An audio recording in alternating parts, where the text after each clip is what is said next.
dneska jsem se rozhodla zapnout zase po dlouhé době kameru a natočit vám vlastně můj osobní příběh nebo tu svoji osobní cestu k rostlinám, k rostlinné říši. Protože já teď zrovna připravuju zase průvodce pro tenhle rok a zároveň jsem sama v nádherném ročním kurzu s mojí učitelkou, který se jmenuje Posvátná medicína rostlin. A často tam sdílíme nějaké své zážitky, nějaké své zkušenosti, svoje vlastní rostlinné průvodce. A vždycky nás to jako vrací do toho vlastně, kde to všechno vzniklo, jak to jako začalo a ze kdy vůbec ten příběh jako pochází.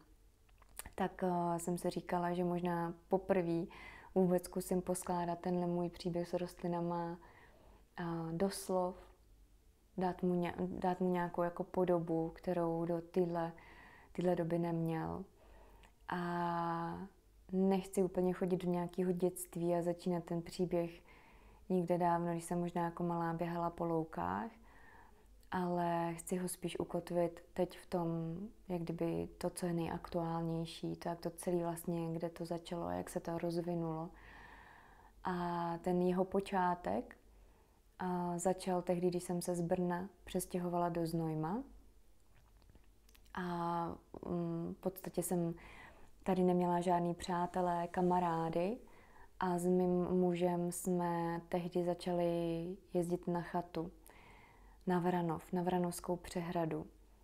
A možná někteří z vás znáte Vranovskou přehradu a možná ji znáte hlavně z té podoby, kdy dojedete k chatičce, je tam velká pláž, kde jsou vyskládané chatky jedna na druhý, několik řad a to je Vranovská přehrada, Vranovská pláž. Ale ta naše chatička, ta vůbec není právě tady v té oblasti.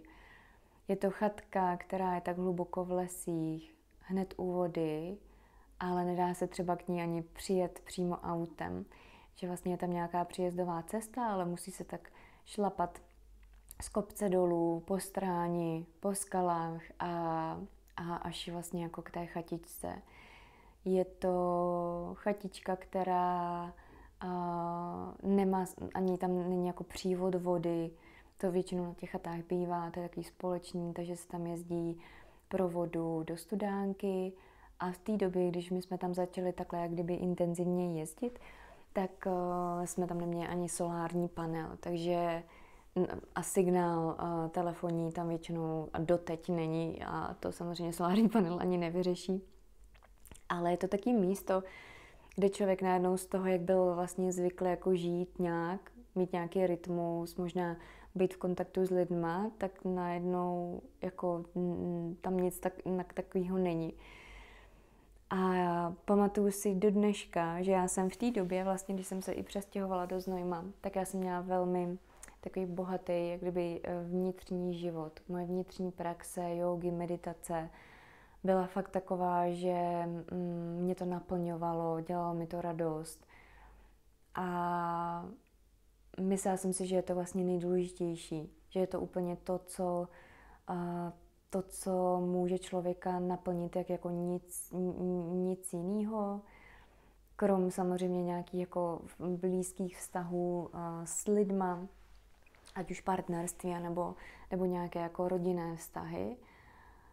Ale vlastně tak, jak jsme tam s tím mým mužem jezdili a já jsem byla jako nadšená, že jsme na chatě, všechno je tady jinak, tak jdem pro tu vodu, aha, ty jdeš chytat ryby, aha, a co já tady budu dělat?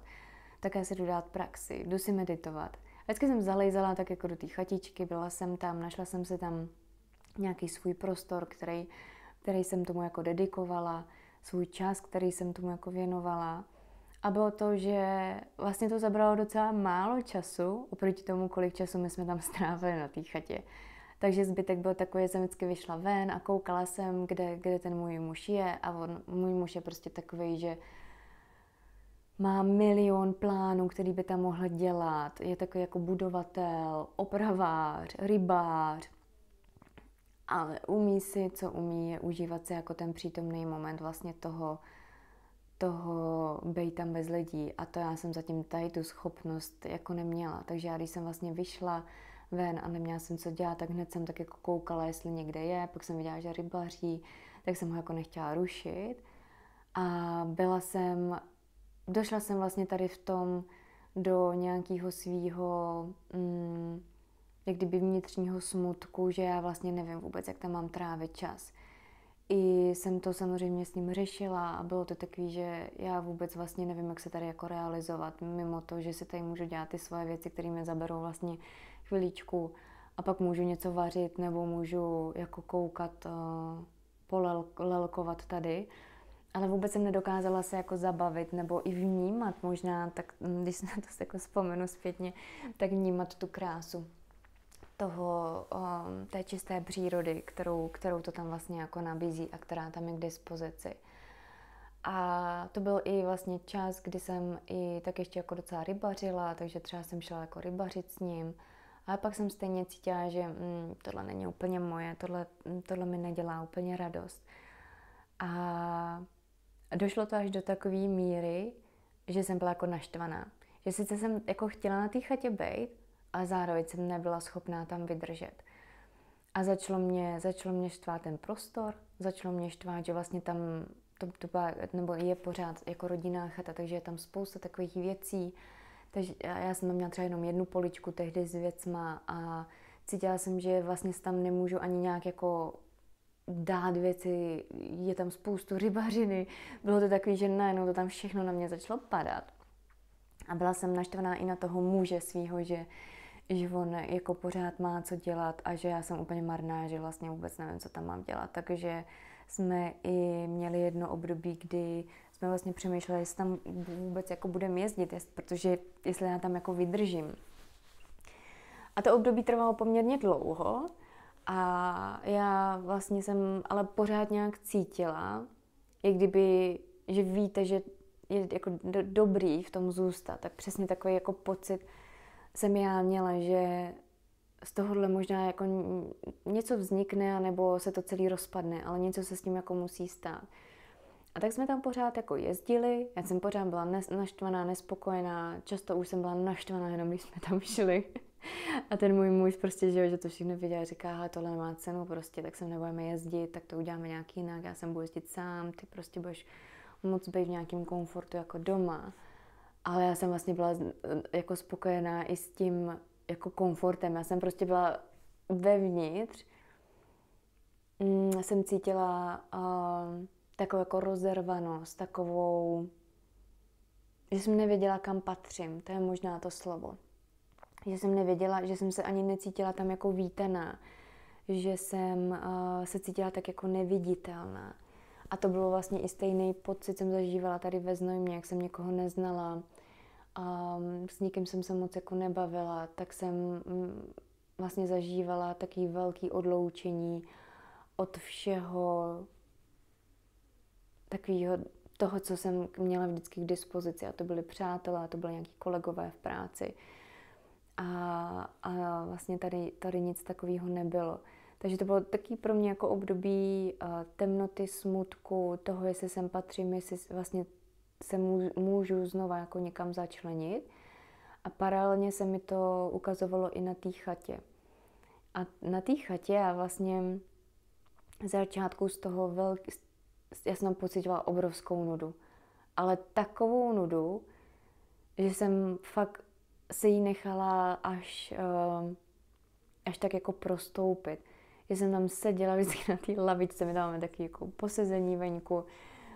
A vždycky šel ten můj Adam, tak na mě kouknul a já opět, ne, prostě to není dobrý. Byla jsem tam v té nudě, v té jako naštvanosti, v té fakt jako marnosti. A říkala jsem si, tak něco se prostě musí změnit, něco asi bude jako jinak. A takhle ty dny naše tam jako šly. A my jsme tam třeba občas jezdili jako na týden, že fakt odjet úplně dopryč. A takže jsme tam byli poměrně v dlouhý období, když se to tak veme. A tady to trvalo několik měsíců.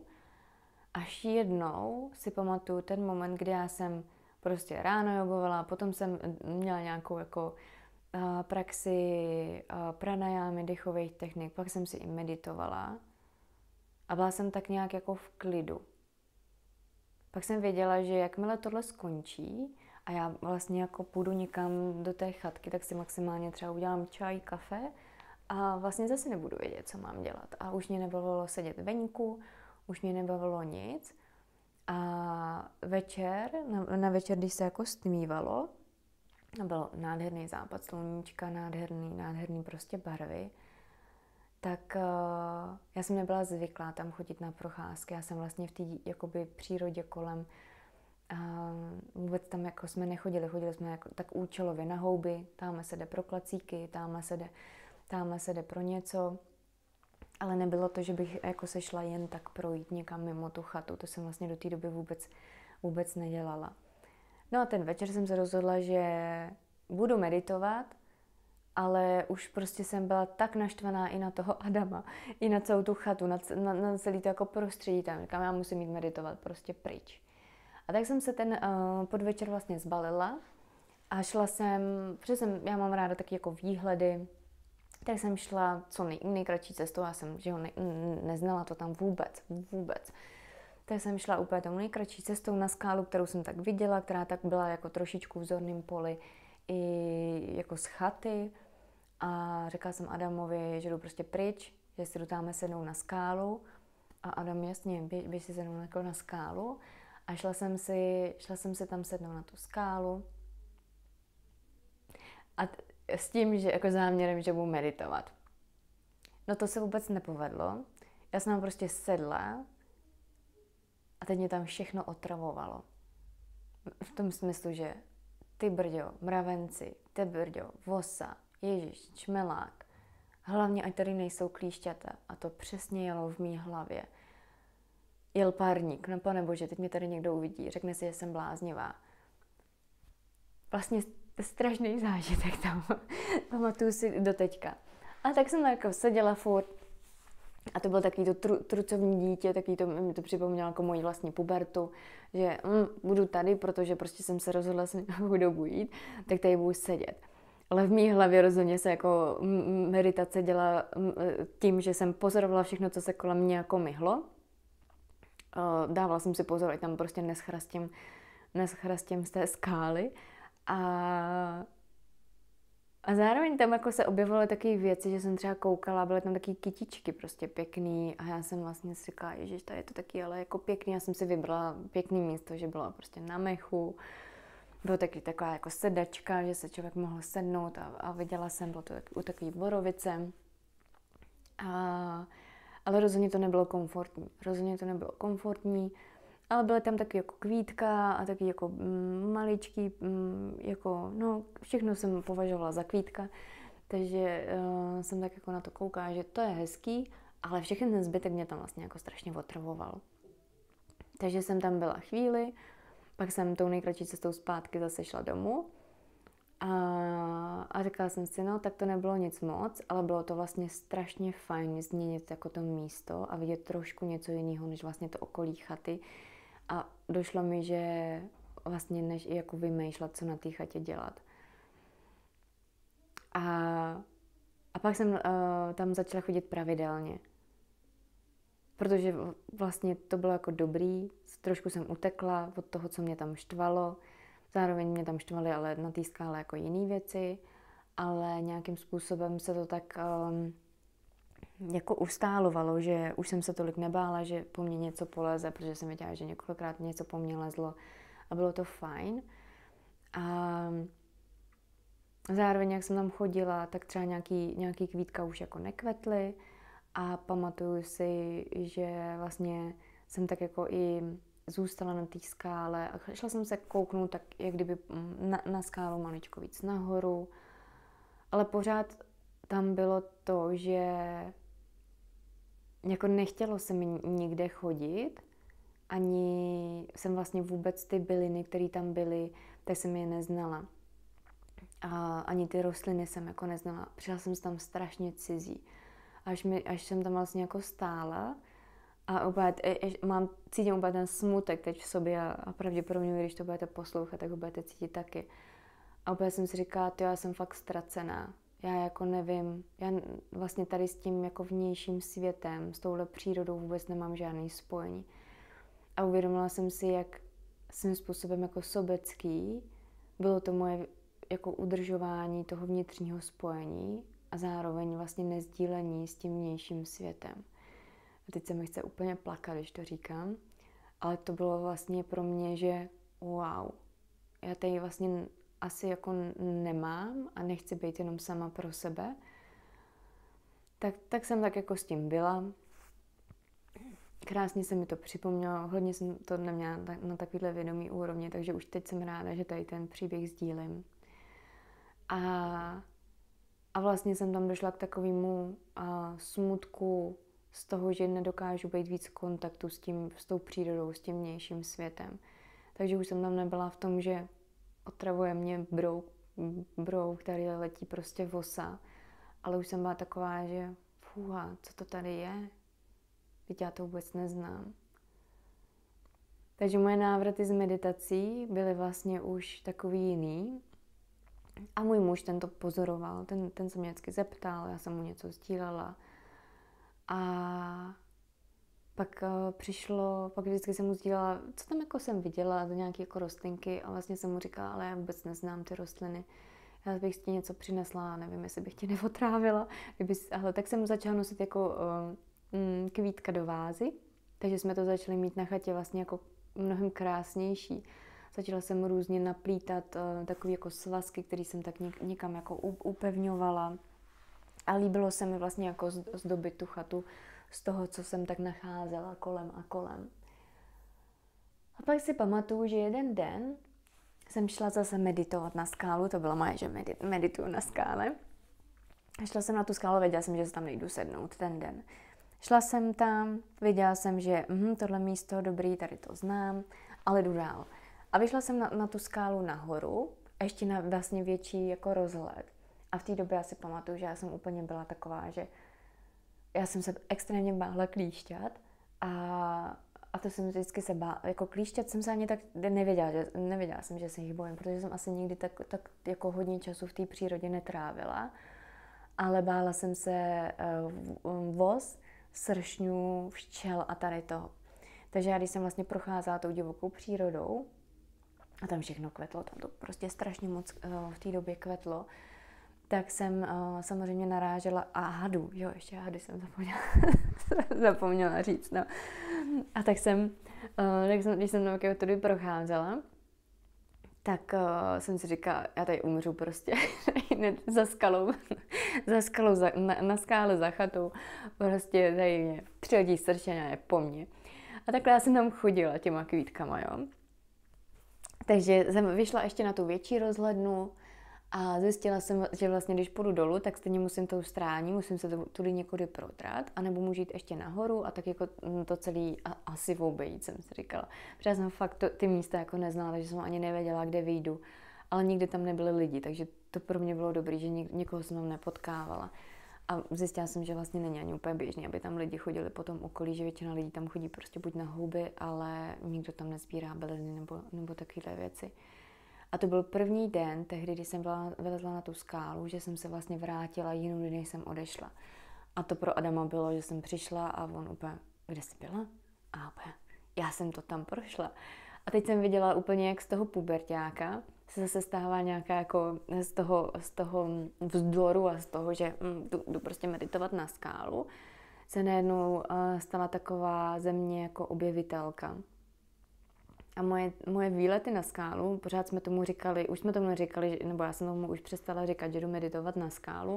Už jsem vždycky jenom říkala, jdu na skálu, ale vůbec nevím, asi se dneska jako podívám někam dál. Tak z mých těch výletů na skálu se staly takové procházky, že už mě vlastně nebavilo sedět na místě a být jako sama se sebou, ale hrozně mě zajímalo vlastně, co tam jako všechno je, co tam roste a jakým způsobem vlastně ta příroda tam jako je a jaký jsou tam ty cestičky a tak. A tak jsem začala chodit nahoru, do stráně, nakonec i do lesů. A začala jsem dělat takové jako malý okruhy, ale pořád to byly takové okruhy, že že jsem jako věděla, že se vrátím zpátky. A občas jsem tam viděla byliny, které jsem si říkala, to bude asi kopřiva, to bude asi hluchavka. A občas jsem tak něco natrhala jen tak jako do kapsy, vždycky jsem si to strčala tak jenom do kapsy a šla jsem zase zpátky a třeba jsem nám odpoledne z toho udělala čaj. A už to bylo takový, že se vlastně ty moje výlety v té fyzické formě, v té jemnohmotné formě se už prolínaly ty moje výlety s tím, jak jsem jako žila svůj život vlastně jako dávno. Ale už jsem začala vlastně přinášet nějaký ty byliny. Můj muž vzhledem k tomu, že znal mnohem víc bylin v té době než já, možná pořád zná, nevím, tak mi třeba říkal, že tohle, toto. A já jsem tak si říkala, wow, tak já nám třeba můžu přinést něco na chleba. Protože jsme tam třeba byli týden a už jsme neměli ani salát, už jsme neměli ani šunku na chleba, ani sýr. Já jsem říkala, tak já nám přinesu něco, aby jsme vlastně mohli jako třeba se i najíst ještě nebo si udělat nějaký jako salát k jídlu. A už jsem začala mít vlastně ten záměr, že nám něco přinesu. Takže jsem si pořídila jako bavlněný pytlíček na chatu a pamatuju si, jak jsem přišla do takového místa, kde vlastně byly docela popadaný stromy a mohlo tam slunko, bylo to v lese a tam to bylo úplně zelený. A to bylo zrovna období, kdy tam jako rostl popenec, bylo to období jako hluchavek, bílej, fialovej, všechno tam bylo a kopřiv samotných a já jsem si vlastně jako uvědomila, že takovýhle bohatství jako hned tady za chatou, že vůbec nemusíme žádnou zelení kupovat, že tady vlastně jako všechno roste. A začala jsem to nosit domů na chatu, začali jsme z toho vařit. Tam vlastně nerostly ale takový ty bylinky, které běžně potkáváme často na loukách. Tam rostou prostě takový ty lesní bylinky, které mají rádi vodu, případně slunko a jsou prostě takový divoký, celá pampeliška tam ani neroste. Takže jsem začala si vlastně třeba jsem si koupila nějaký starý herbáře nebo z nějakých jako starých knih jsem objevila, že wow, máme nějaký bylinky doma. Tak jsem začala tak jako poznávat ty bylinky vlastně, co rostou v té přírodě. A to byl takový můj začátek toho poznávání. Ale strašně moc času jsem tam vlastně trávila, že jsem tam jako seděla. Že já jsem ani neměla potřebu je natrhat, věděla jsem, že je to jako fajn, ale neměla jsem nikdy jako tu ambici být nějaká jako úplná bylinkářka, ale myslím si, že jsem se v té fázi jako taky jako úplně nevyhnula. A tak jsem teda už chodila, už jsem sbírala bylinky, už jsem nějaký znala, našla jsem si nějaký kurzy, kde jsem se prostě o těch bylinkách jako učila, ale co mě nejvíc vlastně pomáhalo a co mě samotný velmi jako otvíralo ten svět, že už to, že jsem vlastně třeba chodila tou přírodou v pravidelných jak kdyby intervalech, že jsem tam prostě chodila celý rok a další rok jsem tam chodila znova. Že jsem ty rostliny poznávala vlastně ve všech fázích. Když začínaly růst, když třeba prostě jaterníky byly jenom chlupatý, ještě nevykoukly se svýma kvítkama, až po to, kdy vlastně už z jaterníků nebyly kvítka vidět, ale už tam byly vlastně jejich listy. A to stejný jsem zažívala potom na konci podzimu, když zrovna bylinky vlastně už úplně odkvetly a některý měly semínka, nebo jakým způsobem se vlastně jako rozmnožovaly. Vnímala jsem často, i jak jsem jako chodila, tak jsem vnímala i to prostředí, vlastně, kde se nacházejí, co jim dělá dobře, co jim nedělá dobře. Taky jsem viděla, jak vlastně spousta bylin jeden rok je na nějakém místě a druhý rok prostě je tam nějaká jiná bylina, která úplně převezme jako vládu a je tam zase ona ve velké hojnosti. Třeba jeden rok, když jsem viděla ten popenec, tak další rok, úplně ten rok jsem milovala popenec, úplně mi dělal strašně dobře, chutnal mi, jedla jsem ho prostě hrstě. A druhý rok jsem ho vůbec nemohla jíst, ale ono to nebylo úplně na škodu, protože tam vyrostl místo popence úplně česnáček, že vůbec vlastně popenec tam byl na nějakých jako místečkách, když jsem ho hledala, tak jsem ho vždycky našla, ale úplně jako vládu tam převzal česnáček. Takže to bylo jako nádherný vlastně pozorovat tu proměnu, že ne vždycky všechno je na stejných místech. A tak to bylo takový bylinkový období, že jsem si hodně sušila, hodně jsem jako trávila fakt čas pozorováním té přírody a začala jsem vycházet na čím dál tím větší a delší vycházky. A měla jsem i takový období, kdy jsem úplně zdivočila, kdy jsem třeba, už jsem měla takový velký okruh, kudy jsem chodila, že už jsem to tam měla jako docela poznaný kolem té chaty, vlastně jako nad chatou, úplně v těch lesích a na těch stráních. A potom jedno to období, který pro mě bylo zase úplně vlastně takovým tím extrémem, že jak jsem se předtím bála vyjít na skálu, tak a bála jsem se všeho, tak časem už vlastně jsem vůbec tyhle věci nevnímala. Už ten strach z toho, že tam potkám nějaký zvířata nebo že s ním jedovatou bylinu, ono, jak je člověk jako v tom kontaktu, tak najednou už to nebylo tolik důležitý, protože tam bylo něco většího, vyššího a vlastně zajímavějšího, než to, že tady po mně leze klíště, tak se ho prostě jako scvrnknu a sundám.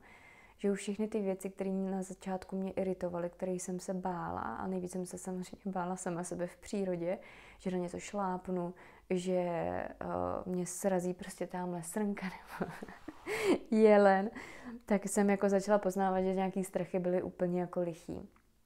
Vůbec vlastně nebyly jako pravdivý, ale všechno se to s tím časem v té přírodě vynořilo.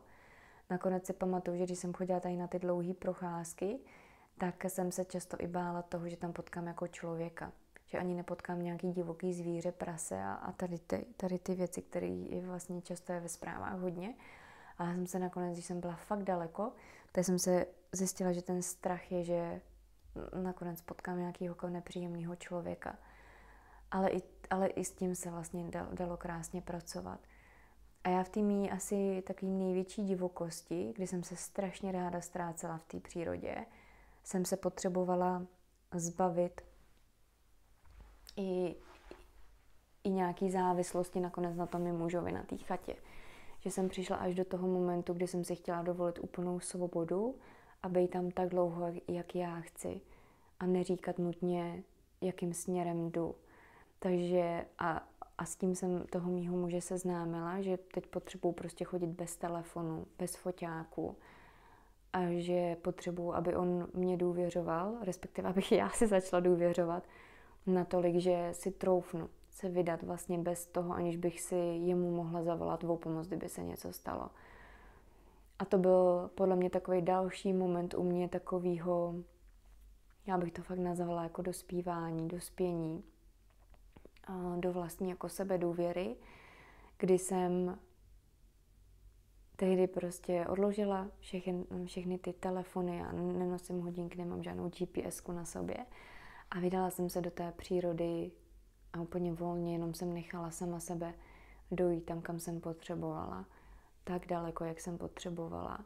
Řekla jsem mu, ať na mě nečeká s večeří, ať na mě nečeká s obědem, že prostě až přijdu, tak přijdu. A tohle jsem si potřebovala několikrát fakt hluboce dovolit. Vzala jsem s sebou prostě vodu, jídlo, ale potřebovala jsem nebejt vázaná tím časem. A ty prožitky, které jsem tam tehdy zažívala v té absolutní důvěře vlastně v sebe, ale jakmile najdem tu absolutní důvěru v sebe, tak ona se tak krásně odrazí do toho vnějšího světa, že najednou jsem měla pocit, že celá ta příroda mě drží a že je tady jenom pro mě. Další moment, kdy se mi chce z toho plakat. A vlastně i tohle všechno je otisknutý do toho průvodce rostlinnou říší. Průvodce rostlinnou říší je vlastně právě tou cestou, je takovou stezkou odvahy toho prvně poznávat ten svět, ale pak nakonec najít to nejpodstatnější, to nejdůležitější. A to jsme my sami v plné důvěře a v plném jak kdyby uvolnění a v nějaké jako přirozenosti, která k nám patří a kterou stojí za to prostě objevovat. No a aby to nezůstalo jenom u toho, že prostě jsem si odešla na svoje procházky, tak jednou vlastně pršelo a já už jsem potom ani neřešila, jaký je počasí. To vlastně mohlo být jakkoliv, ale já jsem tak milovala ten pocit té svobody a v toho všeho, co to ve mně otvíralo. A já vám nechci říkat všechny spoilery do toho průvodce, aby vy jste si to mohli prostě prožívat po svém. Protože to je stejně na tom, co je nejdůležitější. Ten můj příběh je prostě jenom vlastně mým příběhem nakonec a ten váš může být úplně jiný. Ale jedna vtipná historka, kterou si s mým mužem pamatujeme doteď, je, že právě pršelo. Já jsem odešla. Myslím si, že buď už jsem telefon nosila, nebo ani nenosila. To už vlastně bylo jedno, protože já jsem na něj stejně nekoukala. Už to bylo takový, že už jsem tehdy začala fotit i na foťák, takže už telefon prostě zůstával v baťůžku. A já jsem tehdy prostě šla tu svoji trasu a jak bylo mokro, tak jsem nikde nezůstávala. Ale bylo pořád, bylo takový jako hezký deštivý den. A když jsem šla už zpátky na chatu, tak nahoře na cestě, kudy jezdily běžně auta, bylo vlastně vyježděný koleje, tak tam bylo strašně bahna. A to bylo období, kdy hodně pršelo a toho bahna tam bylo fakt hodně, byly tam velký louže. A já, protože tehdy, když jsem se bála těch hadů, těch pavouků, klíšťat, všeho, tak mi tehdy Adam poradil prostě tak noc holinky. Že to byla taková moje technika, že jsem vlastně všude chodila v holinách. Takže neúplně jako bezpečná obuv, ale teď se mi strašně hodila, protože já když jsem vlastně přišla k té louži, tak možná něco, co jsem, když jsem byla malá, tak jsem nedělala dostatečně. Já vůbec nevím, jak jsem u té louže dlouho byla.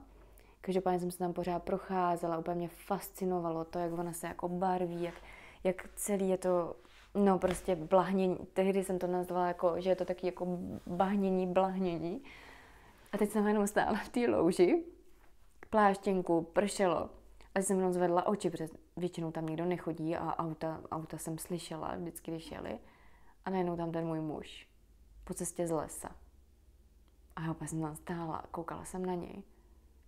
On koukal na mě a to byl takový jeden z těch momentů, kdy jemu došla trpělivost, že prostě si říkal, pane bože, co tam ta holka může dělat asi v tom lese, v tom dešti, teď už musela někde spadnout skály. Takže to byl jeden z těch našich momentů, kdy Adam už to nevydržel a vlastně mě šel hledat do lesa. A představoval si, zase mi sdílel ten svůj příběh, jak si představoval, že jsem kdo ví kde. A pak vlastně jako byl na mě naštvaný, že jsem třeba nepřišla. A to bylo to jeho, co jemu se tam dělo. A když mě tam viděl v té louži, šťastnou, jak malý děcko, vůbec jsem se neuvědomila samozřejmě, jaký je čas a co on může prožívat, jsem si v ten moment taky neuvědomila. Tak tohle byl zase jeden z našich silných momentů, kdy vlastně mi dal jak kdyby tu hranici na druhé straně, že ano, odsaď, ale pocať. A tam jsem se zase strašně moc uvědomila, když jsem viděla ty jeho vystrašený oči, vlastně nadšený a smutný zároveň, že ta naše svoboda je svým způsobem nekonečná, ale ne vždycky potřebujeme mít úplně nekonečnou. Úplně tak, aby jsme došli do nějakého extrému, vlastně taky není jako potřeba. Takže tam se krásně zase nastavili v našem vztahu i v mém vejletování ven nějaký další hranice z druhé strany, za což já jsem byla ohromně ráda. A tyhle silné momenty vlastně byly součástí už nějakých takových toho, že můžu vlastně žít si to svoje, ale je důležitý vlastně přitom vnímat jako ten celek, to znamená i tu rodinu, i tu přírodu, i okolí a celý vlastně, aby to potom zapadalo, že člověk vlastně tím, jak si osahává ty svoje hranice, tak potom nachází vlastně ten svůj zlatý střed. A během tady těch mých výletů do přírody já jsem vlastně tak přirozeně, tím, jak jsem si jako prošla celou tu škálu vlastně od toho, jak kdyby nemluvňátka, toho nepoznaného, opravdu toho bylinkaření, tak pak samozřejmě mě to zavedlo i do té jemnohmotné říše rostlin, kdy, a to je taky součástí průvodce, kdy jsem třeba poprvé poznala svého osobního průvodce, ve formě dubu. A tak se to stalo, že jsem ani nevěděla jak. A to vám ten příběh tady nebudu vyprávět, protože ten je už je součástí průvodce a toho mýho sdílení v rámci průvodce. A hodně ten příběh vlastně odstartoval to, jakým způsobem já jsem potom navazovala s těma rostlinama vztah na nějaký jiný úrovni, než že jsem s nima dělala čaje, ale jak jsem postupně, jak kdyby mohla a dovolovala si a navazovat vlastně vztah s nějakou jako podstatou nebo s duší rostlin a vlastně celý průvodce je o těch jemných metodách, technikách, způsobech, kterými to můžeme dělat. No, takže je to vlastně nádherný potom se cítit jako doma, i tam venku. Že nakonec pro mě vlastně ta cesta těch rostlin, těch bylinek byla hodně o tom získat důvěru v ten vnější svět. Získat tím pádem samozřejmě i důvěru v sebe sama, ale bylo to hodně o tom i jak se otevřít tomu vnějšímu světu, jak ho vnímat, jak tam být plně přítomná. I přesto, že probíhají nějaké jako strachy, něco se ukazuje, něco chce ven, něco chce být viděno, něco chce být prožito, tak mi krásně ta moje vlastně cesta s rostlinama ukázala, že všechno to je v pořádku, že to nevadí, ale zároveň jsem tam jako vnímala, jak když ta příroda volá, když ty rostliny si nás zavolají a chtějí nám dát vědět, že jsou tam pro nás, tak není to tady, není to jak kdyby v hlavě, není to, já jsem ani tehdy vůbec nevěděla vlastně do té doby, že jde s rostlinama pracovat právě nějak jinak, než tak klasicky herbářsky, než tak tradiční jako bylinkářsky, protože jediné, co my vlastně většinou máme při ruce, tak jsou právě ty bylinkový atlasy a různý herbáře.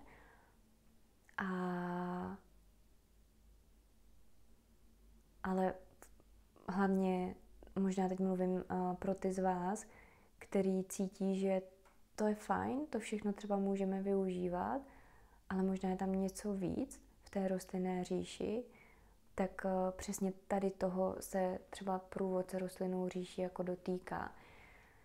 Toho propojení s tou, ať už to teď můžu jako říct, s tou velkolepostí, s tou krásou, která všude kolem nás je.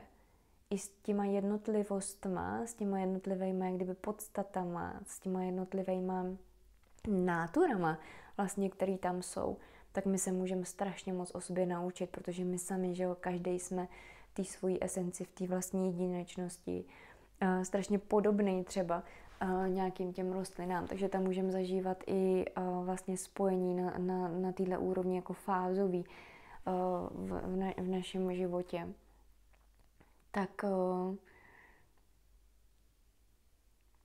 Tak nemusí to být vůbec, že tyhle věci, a já sama to tam mám velmi tak jako ukotvený, že vlastně nedělám ani, já vnímám, že jsou jako moderní, že celý ten svět teď k tomu jako inklinuje, že ty rituály se tady proto dělají, ale já pořád si zůstávám, když bych to teď měla říct v kontextu tady toho příběhu fakt duší, tím zvědavcem na tom začátku, tím, kdo si přesně pamatuje, jak se bál na té skále, že po něm polezou klíšťata. Pomalu se mi jako otvíral ten svět, ať už jako kdyby těch fyzických rostlin, nebo těch rostlin na té fyzické úrovni, tak potom i na té jako kdyby duchovní, na té jemnohmotné úrovni. Takže já, když jsem třeba psala i celého toho průvodce, tak tam možná, když teď už někteří z vás si ho budou procházet, tak tam je poměrně jasný, odkud celý tohle pramení, že je to vlastně ukotvený v tom mým prožitku, který jsem se tady teď snažila nějak dát do slov. A je nádherný, že třeba potom, když už já jsem ve své vlastní zkušenosti objevila to, že jde nějakým způsobem komunikovat s rostlinou, tak to je přesně takový to, když žák je připraven, učitel se objeví, tak to mně se hodně dělo, že jsem najednou začala zjišťovat, že v zahraniční literatuře, že je kruh žen, který je vlastně tím, jak přistupuje k tomu rostlinnému světu, mě mnohem blížší než všechno učení a všechny, když to tak řeknu, jako herbáře, který třeba v českém jazyce u nás jako byly a jsou dostupný. Že ke mně promlouvala vlastně ta celistvost toho rostlinného světa víc než mít doma prostě lékárničku z bylinek. Takže potom vlastně i ta moje cesta byla samozřejmě hodně o tom, že jsem četla ty knihy, které také mně přicházely. Byla jsem a jsem pořád součástí tady těch kurzů, který bohužel bohutík jsou, většina z nich je vlastně v anglickém jazyce. Jsou to ženy pro mě, třeba ty moje učitelky, tak jsou ženy, zrovna teď s Karol máme nádherný kurz posvátné medicíny rostlin, roční kurz, který mě zase úplně vrátil právě do těch mých začátků, protože když jsem vlastně poprvé, když jsem tak nějak už se přestala bát těch klíšťat a už jsem víc začala jako navazovat vztah s tou přírodou, s těma rostlinama, tak její kniha mi přišla do ruky. Takže to byla taková moje první vlastně vůbec inspirace, kdy její knihou se mi otevřel úplně nový svět. A pak vlastně začaly navazovat ty další ženy, vlastně buď Skotsko, Irsko, nebo ženy vlastně z Ameriky, ale i z UK, vlastně je to hodně, akorát je to všechno ten anglicky mluvící svět, takže já jsem svým způsobem ráda, že celý průvodce je v češtině, protože já sama třeba, když si vzpomenu na tu Marťu, která šla na tu skálu, tak si říkám, tahle Marťa by prostě jako tenhle kurz fakt chtěla. Takže já jsem v podstatě toho průvodce vytvořila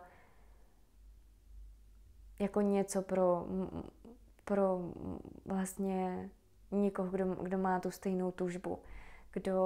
Kdo chce jako se nechat navigovat v tom světě. Já jsem si to třeba hodně let jako prošlapávala sama, ale mě to bavilo, je to i takovým možná způsobem, jak proniknout a odprostit se od všech vyšlapaných cestiček. Já to mám ráda.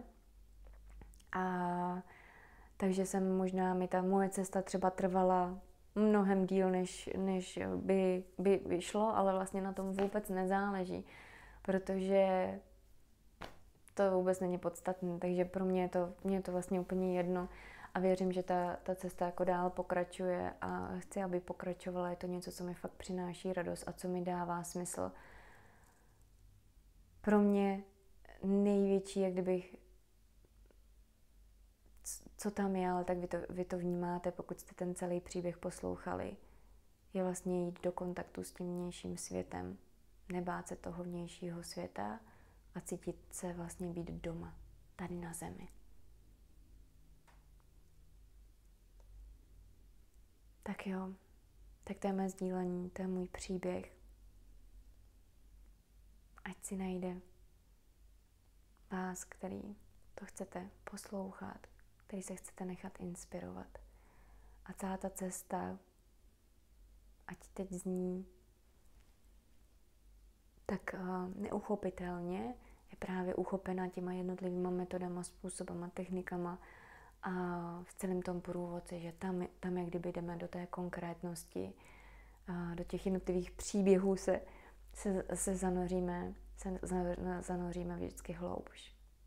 Tak jo, děkuji vám za pozornost a děkuji vám, že pro ten vnější svět tohle můžu sdílet, protože vnímám, že to sdílení má velký smysl. Ahoj.